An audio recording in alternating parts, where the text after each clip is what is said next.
Assalamualaikum warahmatullahi wabarakatuh. Kami dari kelompok Novel 5CM. Hari ini kami akan membahas hasil dari pembahasan novel kami.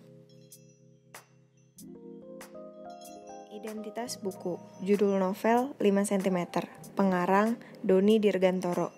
Penerbit Grasindo. Tahun rilis 2005 dan jumlah halaman 382 halaman. Tema dari novel ini adalah, novel ini mengangkat tema tentang persahabatan 5 insan yang sudah menjalin persahabatannya sejak zaman SMA. Novel ini juga mengangkat kisah tentang perjuangan mereka dalam mencapai puncak tertinggi di Indonesia, yaitu Gunung Mahameru. Perjuangan yang benar-benar ditempuh dengan keyakinan yang begitu kuat. Tidak lupa juga adanya kisah percintaan para tokoh yang tak terduga di dalam persahabatan mereka. Tokoh Arya, lelaki gagah berbadan kekar dengan kulit nan eksotis. Riani, gadis cantik berkacamata nan cerdas. Zafran digambarkan selayaknya orang tua yang benar-benar puitis. Ian, orang yang lucu dan handal memainkan gitar. Dinda, seorang yang pantang menyerah. Genta, orang yang paling asik. Latar tempat yang terdapat dalam novel 5 cm karya Doni Dirgantoro terjadi di berbagai tempat, yaitu berada di kota Jakarta, Bogor, Yogyakarta, Madiun, Blitar, dan Malang. Pada tanggal 14 Agustus, saat pertama kalinya mereka bertemu kembali, pada jam 1:35, siang itu di daerah Senen panas sekali. Di stasiun Senen, Genta dengan bawahannya yang super banyak menikmati makan siang di salah satu restoran Padang di situ. Novel ini cenderung menceritakan kejadian dari matahari terbit sampai dengan matahari terbenam, seperti contohnya angin dingin pagi dan sejuk menerpa mereka sampai ke dalam dada. Pada bagian latar suasana ada dua jenis. Yang pertama adalah mengharukan. Kenapa mengharukan? Karena saat mereka melakukan upacara bendera di puncak Gunung Mahameru, hampir seluruh pendaki di situ tak bisa menahan haru. Di pagi ini semua merasa dekat sekali satu sama lain, bergembira dengan hati sesak penuh kebanggaan. Di sini di Mahameru tanggal 17 Agustus. Yang kedua adalah menegangkan. Kenapa? Karena saat Ian dan Dinda hampir saja kehilangan nyawanya.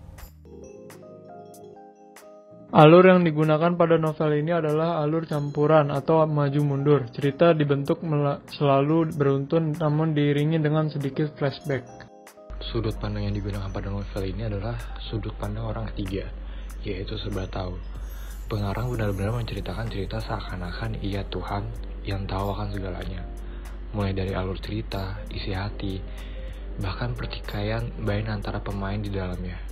Amanat. Kita harus menanamkan satu keyakinan pada diri kita bahwa tidak ada yang tidak bisa di dunia ini kecuali keyakinan yang menganggap bahwa kita tidak dapat melakukan hal tersebut.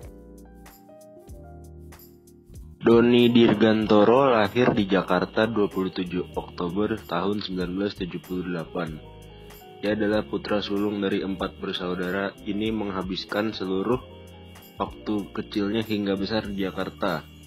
Menyelesaikan masa-masa putih abu-abu di SMA 6 Jakarta, sekolah yang sampai saat ini masih dibanggakan karena kenangan-kenangan yang menyenangkan dan tak terlupakan. Kegemaran menulis dan membacanya sudah ada semenjak mulai bisa menulis dan membaca.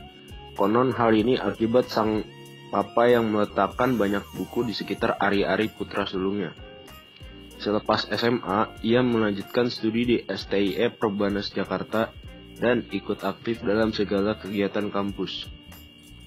Pengalaman gagal mendapatkan beasiswa pada salah satu kegiatan pelatihan kampus tidak membuatnya putus asa, tetapi pada tahun berikutnya justru mengantarnya menjadi ketua penyelenggaranya. Akhirnya ia berhasil mendapatkan beasiswa dan bergabung dalam barisan menegakkan reformasi tahun 1998. Ya, jadi dalam unsur kebahasan ada ungkapan yang berisi mereka berenam berpelukan sangat erat. Air mata kembali jatuh, menjadi saksi bening dan eratnya persahabatan mereka. Majas. Ada Ariel yang akan selalu memberikan sayap yang akan membawa Indi menikmati masa-masanya. Majas ini termasuk ke majas metafora. Peribahasa. Contohnya, persahabatan adalah suatu kata yang mudah diucapkan, tapi untuk melaksanakannya tentu membutuhkan ketulusan. Orang yang benar-benar hidup untuk kebaikan, memang hidupnya akan selalu dikenang oleh orang lain. Berdasarkan kutipan tersebut, pengarang berpandang bahwa orang-orang yang memiliki intensi untuk terus berbuat kebaikan adalah orang-orang yang akan selalu diingat oleh orang lain. Dengan kutipan teks halaman 265, apapun itu, cobaan, kekalahan, kegagalan tidak akan menjadi sesuatu yang buruk, tapi tergantung bagaimana kita menyikapinya.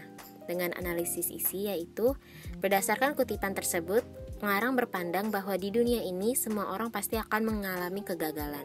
Namun kegagalan bukanlah hal yang buruk. Kegagalan bisa menjadi sebuah pelajaran dengan bagaimana kamu menanggapinya. Halaman 265. Tuhan telah memberikan kebebasan kepada setiap manusia untuk memilih akan bersikap negatif atau positif terhadap suatu keadaan. Berdasarkan kutipan tersebut, pengarang berpandangan manusia diciptakan oleh Tuhan dengan kebebasan untuk memilih perspektif hidup. Hanya dirimu yang bisa dan berhak untuk memilih pilihan tersebut. Dan Tuhan memelihara ketidakpastian itu pada seluruh umat manusia, agar manusia terus belajar, terus bermimpi, dan ujung-ujungnya kita akan kembali padanya. Berdasarkan kutipan tersebut, pengarang berpandang bahwa sesuatu yang pasti di dunia ini adalah ketidakpastian. Maka dari itu, Tuhan memberi kita kesempatan dalam menanggapi ketidakpastian itu. Dengan kutipan teks halaman 278, manusia yang nggak percaya sama Tuhan sama saja dengan manusia yang nggak punya mimpi. Cuma seonggok daging yang punya nama. Dengan analisis isi, berdasarkan kutipan tersebut, pengarang berpandangan bahwa manusia yang tidak percaya akan keberadaan Tuhan, hidupnya sama dengan sia-sia, seperti tidak ada tujuan hidup, tapi dituntut untuk terus menjalani hidup. Halaman 51. Semuanya akan indah kalau lu tetap jadi diri lu sendiri, bukan orang lain. Berdasarkan kutipan tersebut, pengarang berpandangan bahwa jadilah dirimu sendiri, itulah yang membuat menjadi indah. Karena setiap manusia di dunia ini pasti diciptakan dengan ciri khasnya sendiri dan membuatnya beda dari orang lain. Aspek kehidupan, terdapat nilai budaya. Yang pertama, keinginan yang kuat untuk menjaga negeri dan keindahan alamnya. Yang kedua, mendoakan saudara atau teman yang telah meninggal. Lalu pada aspek kehidupan yang berisi moral, sikap tolong-menolong, berbakti kepada orang tua, kerjasama, memuji, persahabatan, menasihati, dan persaudaraan. Dalam aspek kehidupan terdapat juga nilai sosial, yaitu rasa kesetiakawanan dan nasionalisme kepada bangsa sendiri. Pendidikan Islam seperti selalu mengingat Tuhan baik di keadaan baik ataupun buruk. Terus berdoa, memuji kebesaran Tuhan dan bersyukur. Nilai religius, selalu melaksanakan sholat 5 waktu dimanapun dan kapanpun. Oke, jadi kita masuk ke bagian interpretasi terhadap pandangan pengarang. Oke, dalam buku ini terdapat kesimpulan yaitu kelima tokoh utama ini telah berada dalam lingkar persahabatan selama kurang lebih 7 tahun. Hingga suatu saat mereka diliputi kebosanan. Kehidupan yang monoton membuat mereka berpikir untuk berpisah selama 3 bulan. Dalam masa berpisah tersebut, mereka tidak diperkenankan melakukan komunikasi dalam bentuk apapun. Dalam 3 bulan tersebutlah mereka ditempa dengan hal baru, dengan rasa rindu yang saling menyilang, tentang tokoh Riani yang mencintai salah satu sahabatnya, tentang Zafran yang merindui adik Arial, tentang Genta yang memilih mengagumi Riani dengan diam.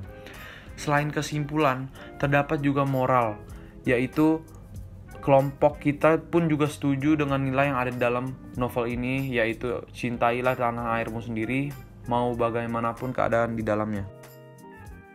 Sekian dari kelompok kami. Wassalamualaikum warahmatullahi wabarakatuh.